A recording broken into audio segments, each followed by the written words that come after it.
Hello, all you positive heads out there. It's so good to be back with all you beautiful reflections of the one source consciousness that creates and animates all things. If you're new to this podcast, of course, we're super happy to have you here. And if you've been listening and enjoying for a while, I would be super grateful if you would please take a moment to give us a review on Apple Podcasts. It's one of the best and simplest ways to pay it forward and help others find the show so that they too can tap into the powerful perspectives and positive vibrations we are collectively emanating.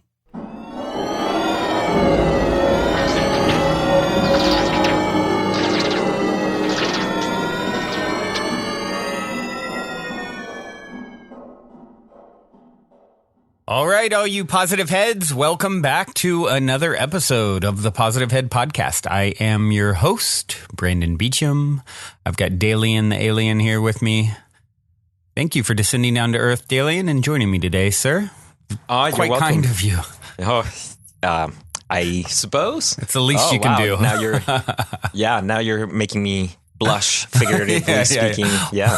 Thanks. Yes, aliens can blush, folks. It's true. That's right. This particular brand of alien can anyway. Yeah. In the end, I didn't come up with anything flippant for this episode. I figured, let's just keep it simple and sweet.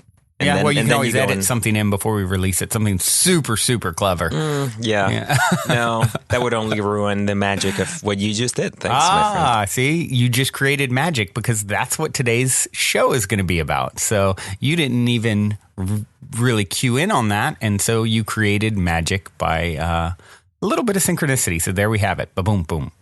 Aha. Well done.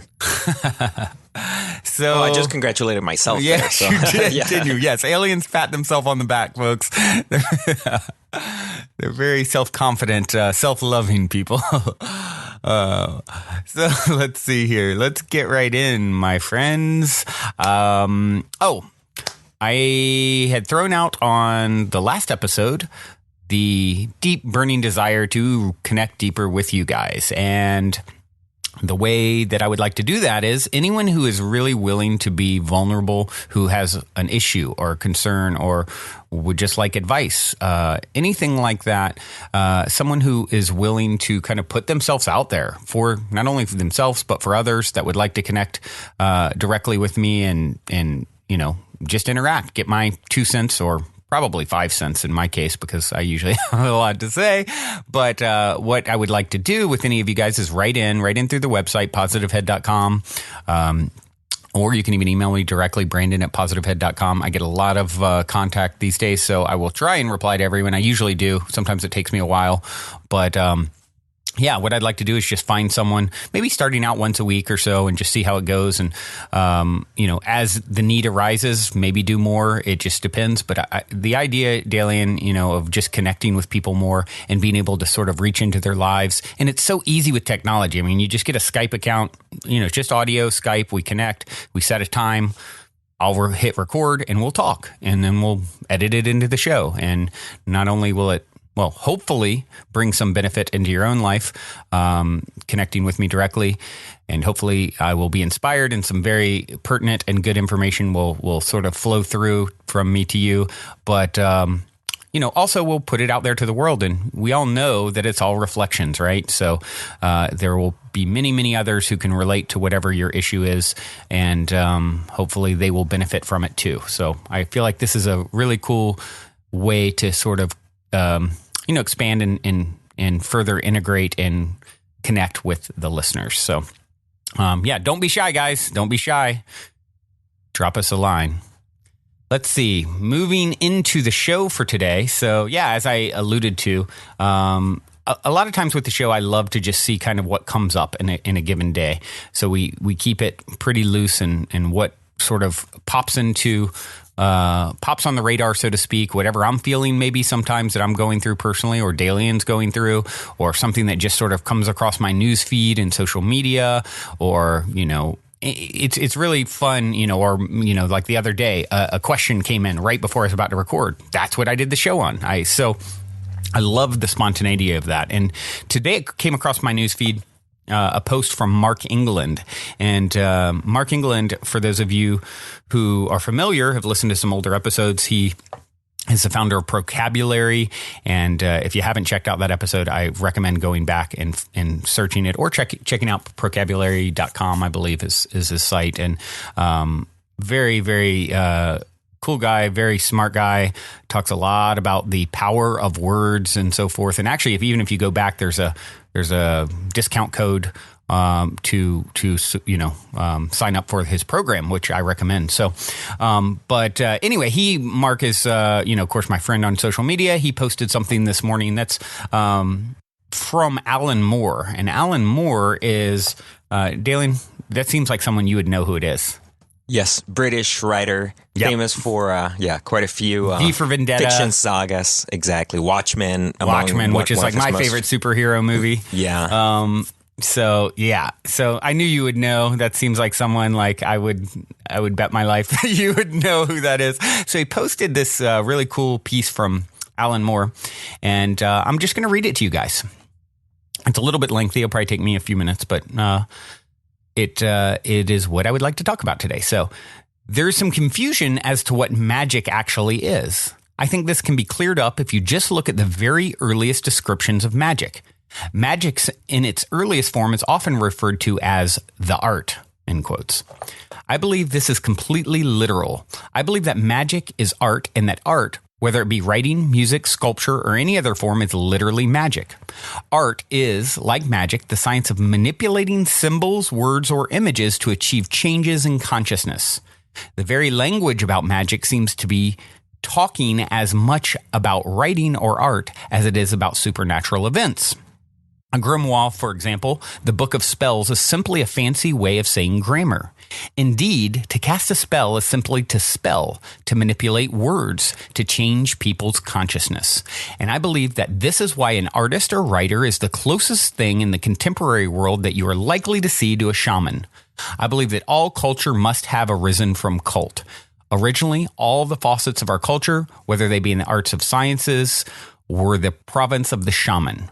The fact that in present times, this magical power has degenerated to the level of cheap entertainment and manipulation is, I think, a tragedy. At the moment, the people who are using shamanism and magic to shape our culture are advertisers. Rather than trying to wake people up, their shamanism is used as an opiate to tranquilize people, to make people more manipulatable. Their magic box of television, and by their magic words, their jingles, can cause everyone in the country to be thinking the same words and have the same banal thoughts all at exactly the same moment. In all of magic, there is an incredibly large linguistic component. The bardic tradition of magic would place a bard as being much higher and more fearsome than a magician. A magician might curse you. That might make your hands lay funny, or you might have a child born with a club foot. If a bard were to place not a curse upon you, but a satire, then that could destroy you. If it was a clever satire, it might not just destroy you in the eyes of your associates, it would destroy you in the eyes of your family. It would destroy you in your own eyes. And it was a finely worded and clever satire that might survive and be remembered for decades, even centuries. Then years after you were dead, people still might be reading it and laughing at you and your wretchedness and your absurdity.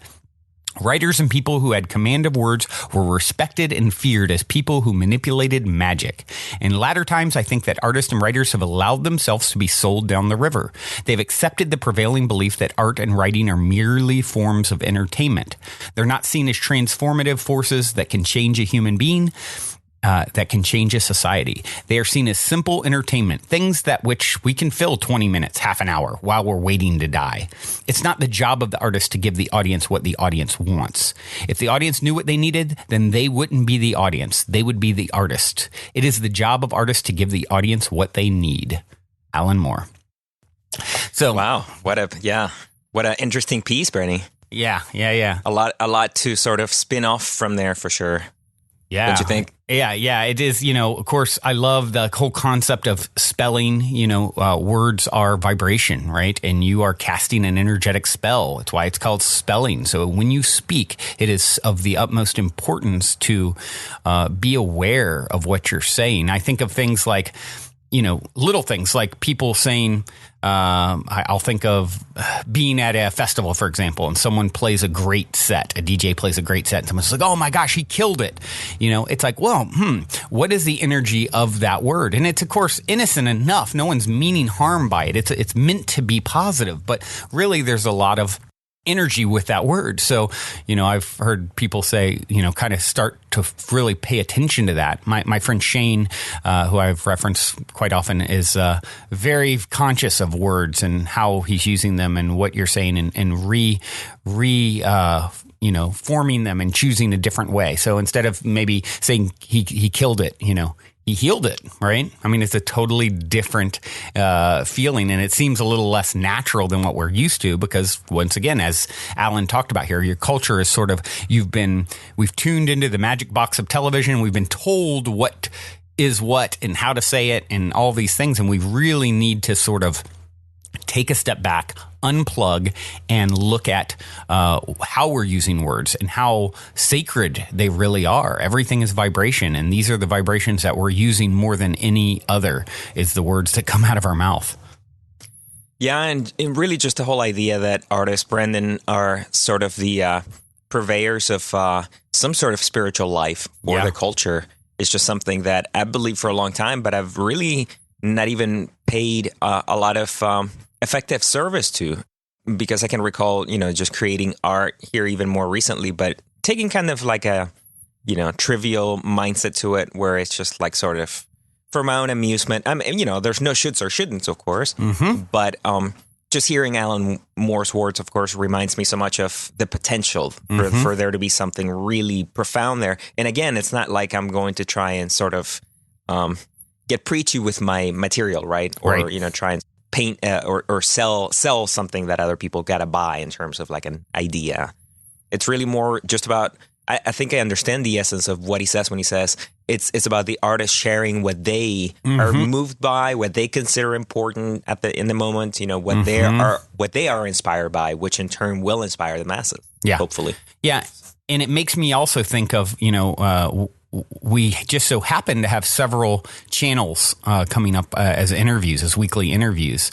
So I think, I've heard it said before that all artists it's all channeled work. It's all coming through you in some way. So I think it's really important. And that doesn't, art is like sort of a high level stop off for that experience. But when you even take it down to the day to day, sort of mundane level of existence, if you will, where you are speaking in your day to day interactions, if you bring that awareness to the magic of what you're doing and you bring that awareness of, something is coming through me, this vibration is sort of raising up within me and it's coming out of my mouth, and what does it mean and how is it going to affect those around me? And most importantly, how is it going to affect me? So interestingly enough, with a little bit of synchronicity this morning, well, first you threw out magic before even really knowing we were going to dive into this, which was cool. And then I was looking for a video clip to share on the subject. And I really wanted to find something from Wayne Dyer, who is, of course, one of my favorite teachers, and who passed within the last year. And I just adore Wayne Dyer, and I know probably a lot of you guys do too. So I thought he had an old book many years ago, which I haven't read, but I've always been curious about, called Real Magic. And so I thought, you know what, let me see if I can find Wayne Dyer talking about real magic, and maybe we'll kind of tie this in with Alan Moore's piece here. Couldn't really find anything where Wayne Dyer was talking about this book. And I think he wrote it in the 70s, Daly, and it's been a while. So I was like, okay, I don't know. And I even, said to you, I'm not quite sure. Maybe I'll hold this off for another day, do some more research, before we go down this sort of track, so to speak, for today's content. And so another video popped up when I was searching, and it was Wayne Dyer, How to Hear the Voice of God. And I was like, let's check this out. So I just kind of really thinking about switching gears, not really connecting that, hearing, of course, implies sound, which ties back to the other one. And of course, what is the whole video about? It's about using sound and vibration to connect with source, God, higher self, which it was perfect, of course. So let's give a listen to the piece that's meant to come through today. I found this on the Reno Life for a Better Life YouTube page, and it's Wayne Dyer, How to Hear the Voice of God. I came across something that Muktananda said in Reflections of the Self. He said that when sounds originally were created, the ancient sages vocalized the sounds vibrating in the different chakras of the body during meditation. And making these sounds acquaints us with the subtle force within ourselves, perhaps for the first time. So that when you think about how sounds came about in the first place, what Muktananda is saying, that the ancient sages vocalized the sounds vibrating in the different chakras of the body during their meditations. They would meditate, and they would hear sounds, and then they would use those sounds. And those sounds were later turned into words. And so, what Guruji explained to me is that there are two essential chakras in the body to be concerned with in terms of manifesting. One is called the root chakra, the base chakra, or the sex center. Okay? And if you don't know where that is, you can turn this tape off right now. It isn't going to help you at all. All right? And the root chakra then has a channel, an internal invisible channel that goes from the base chakra to the third eye. And the third eye is the place that is located on your forehead between your eyebrows. Okay? And you think of this as a chakra or as an opening or as a computer terminal, if you will, that has been closed over. And to be able to radiate out energy from the third eye while meditating and sending that energy out into the world is one of the ways that we practice manifestation. And he said that there are two sounds to think about. One sound is the sound of creation. And the sound of creation, it's interesting, he encouraged me to look up the names that we have come up with throughout history for the Creator, for what we call the Creator. But as I looked up the name for the Creator in all of the different traditions in the world, ancient and modern, civilized, uncivilized in quotations, Eastern and Western, contemporary, and so on, I came up with 30 names for the Creator. And I was told that the sound will be in all of them. So listen to these names and see if you can hear a sound that they all share. The name for the Creator for the left-hand side of the room.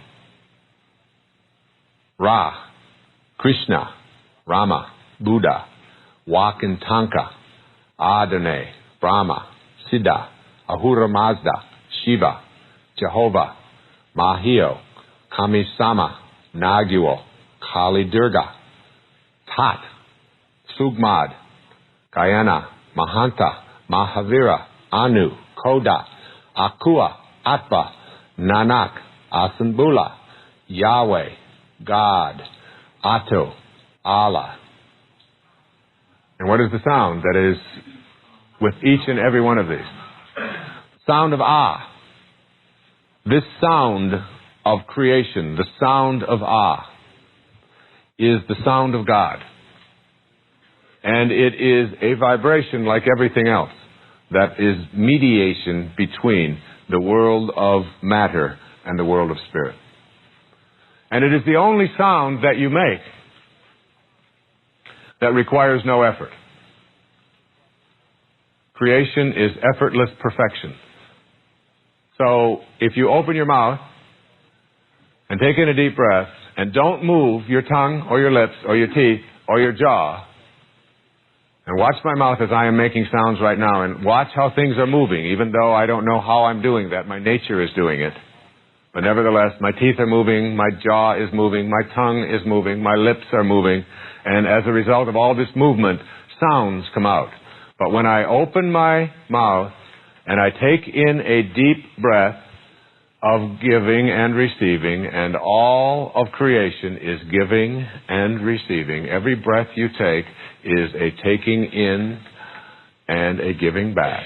It's receiving and giving. As I open my mouth and make the sound Ah, notice that if I move anything, I change the sound.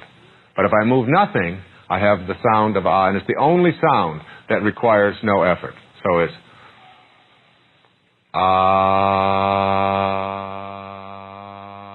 Now as I move it, do you see what happens? The minute that I move anything, the sound stops.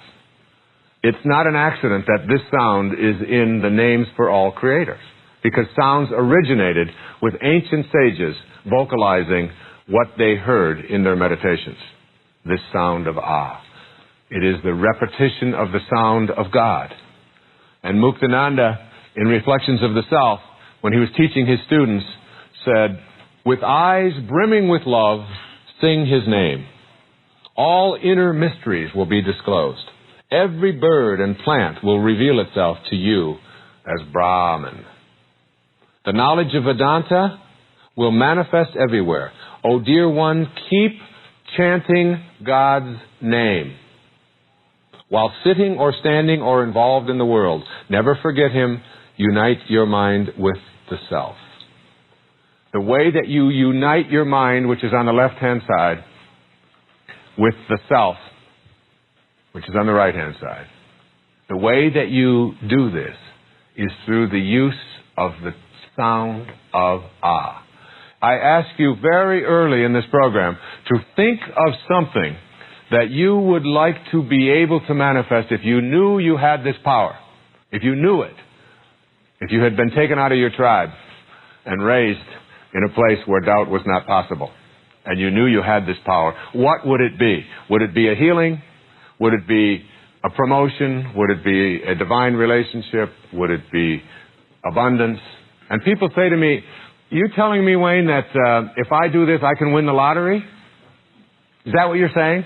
And I say, well, let me ask you a question. How would you feel if you won the lottery? How would you feel if you suddenly found out that you had $1 million a year guaranteed for the next 20 years? How would you feel? Well, the answer always is, I would feel secure. I would feel blessed. I would feel safe. I would feel thrilled. I would be happy. I would be ecstatic. I would be joyful. And my response is, I can't guarantee you the lottery because God handles the details. But I can guarantee you bliss, security, happiness, joy. All you have are your feelings. That's the currency of the heart. The intellect's currency is analyzing and figuring. But the currency of the heart is your feelings. All you want to do is be at peace. That's all you're looking for on this time that you're here, in this parenthesis in eternity called your life.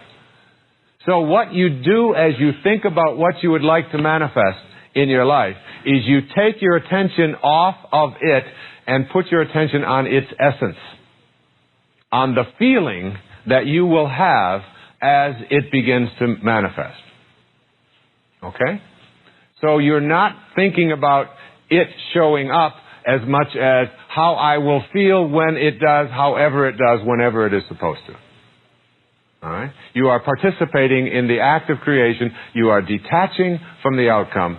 You are unconditionally loving and knowing, and then you go about your business and you look for the cues. But you don't tug at the shoots. You just allow. And you use this sound of Ah, the repetition of the name of God. There are places in the world where people do this meditation for 12 and 13 hours a day. I'm telling you right now, if you do it for 20 minutes in the morning, just this meditation in the morning for 20 minutes, and you put your attention on the third eye and clear the channel between the root chakra and the third eye, and allow that energy to go out through the third eye, you will feel nourished, soul nourished, when it is completed. The sound of Ah is the sound of joy, the sound of creation. It is the sound that accompanies procreation at the root chakra. And as amusing as it is also filled with a truth that perhaps if we could clear this chakra called the third eye, where our soul supposedly can be released, and see a channel moving up inside of us that has been blocked, and see this third eye as an opening that has been closed over, that I am going to open up mentally within myself. And I am going to put this energy of Ah out into the universe. And as I do, I am going to attract to myself through the power of creation. Now, the left side of the room and the left brain has a great deal of difficulty with this. But remember, it's your conditioning. There are places in the world where people understand this and know this. And they're not asking for gold to show up in their life. They understand that they are at peace. And security is what they're asking for.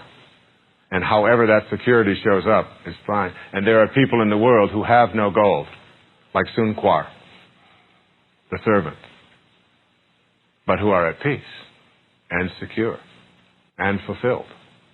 And after all, that's all you're looking for. How it shows up is outside of our control. So that's the sound of Ah, and it is the sound of the morning meditation. Yeah, Brandon, this is one of the very best clips by Dr. Dyer that we've featured, I think, or possibly in the whole podcast, because it's just so loaded with not only information, but just a great sort of perspective on how to, he was saying essentially what you were saying, but it's just the plain fact that words, even, very casually said words, can carry a tremendous power. Yeah. They can elicit so much feeling from our fellow human beings and from ourselves, really. Yeah. And there's really no way to see language anymore as any sort of a trivial matter, because it's just loaded with, well, of course, its own inherent meaning, but all the other energies that are associated with, exactly like you said, when you throw around the word kill casually, when you say, how it's funny how in our culture for a long time, we refer to things that are good as bad. You know what I mean? Like things like this. It's not so much that, I think, for me, Brandon, my perspective is that it's not so much that you shouldn't ever say certain words in certain contexts, but it's more like, for sure, be aware what the quality of the energy is behind it. Because if you're just mindlessly repeating, or saying things like, oh, that's so bad, or, you killed it, etc., then you are perhaps, lending energy to that aggressive nature. And of course, our culture is very violent. That's the other thing that I was sort of thinking. Yeah. Or it's grown very, not necessarily violent. I'm sorry, but displays of aggression still count for so much, right? And the thing is that both of those two things could be healed. With healing being the third sort of huge factor there, I think, Brandon, our words really should be used to help heal the division within and without. And I think just setting that intention, when you say, okay, I'm going to be more conscious of the spells that I'm casting with my words. This is going to be a thing for me, that I'm no longer just aimlessly, sort of trekking through life, spewing whatever comes out.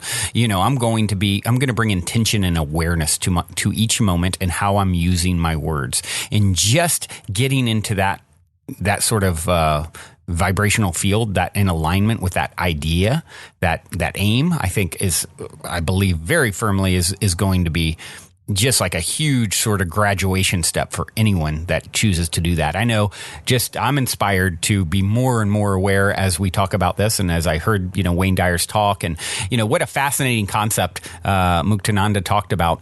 Ancient sages vocalizing sounds, that they actually would hear when meditating, and then they would vocalize them and notice how they resonated and how they felt, how they would interact with their chakras. I mean, talk about being more sensitive to your whole vibrational field, to your energetic body. And, of course, I love the whole thing of the breakdown of Ah.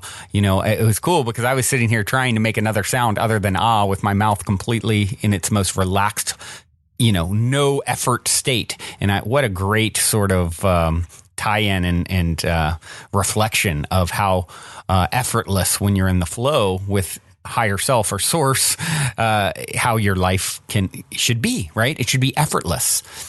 He then kind of change gears a little bit. What would you be able to what would it be like if you were able to manifest anything and had no doubt?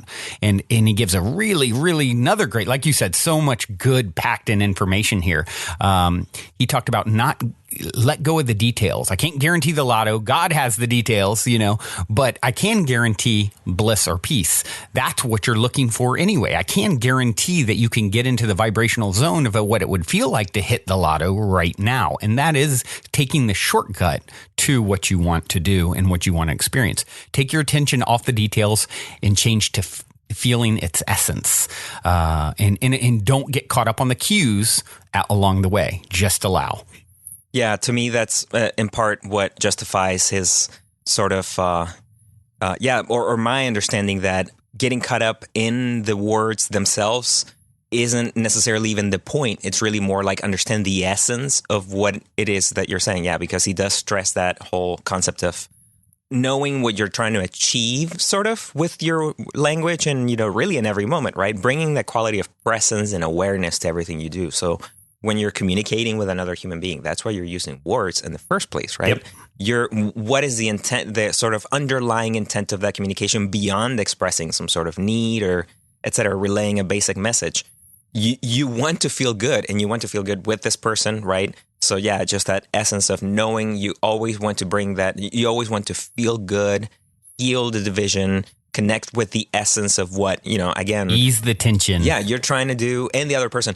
For me, it's very important these days, Brandon, to try and do that. And for example, not let appearances, sort of condition me, right? Because we are all, unfortunately, sort of highly conditioned by our appearances. Again, it is kind of what it is, right? It's not necessarily good or bad, but something to be aware of and something to really pay attention to. And yeah, I remember a few years ago, I had a moment under a little psychedelic influence several years ago.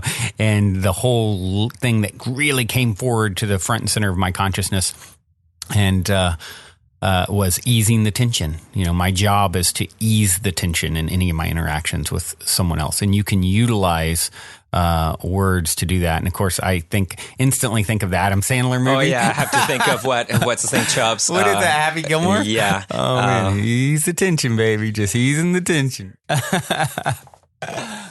Chubbs is the character name in the movie. Anyway, you guys go watch Happy Gilmore. You'll get a laugh. For those of you who haven't seen it, those of you that have, you're probably laughing right now, thinking of. Oh yeah, Carl Weathers. Yeah. It's hilarious. Ease the tension, baby. When he's helping him putt, learn his. Yeah, it's hilarious. So good. You took it out of my mind because I was thinking of it right as you said it. So yeah. And that reminds me one last thing. And before we go here today, it actually reminds me. As we're laughing about that whole thing, I'll leave you guys with a note from the universe that came in this morning. It says, actually, Brandon, smiling or laughing for no reason at all is one of the best reasons to smile or laugh, because doing either turns wheels in the unseen, rearranges players in your life, and summons reason after reason after reason. Grins the universe. And then it says, wider, Brandon. Nice. Now louder. So, yes. More awareness with our words, more magic, and laughing is the ultimate magic. And I hope you all laugh your way through a beautiful day. What do we have daily in ways of some music to leave the listeners with? We have a wonderful track by Feverkin, another collaboration between Feverkin and Charisma, another artist that we like a lot. Yeah. This one's called Folds. Enjoy, everyone.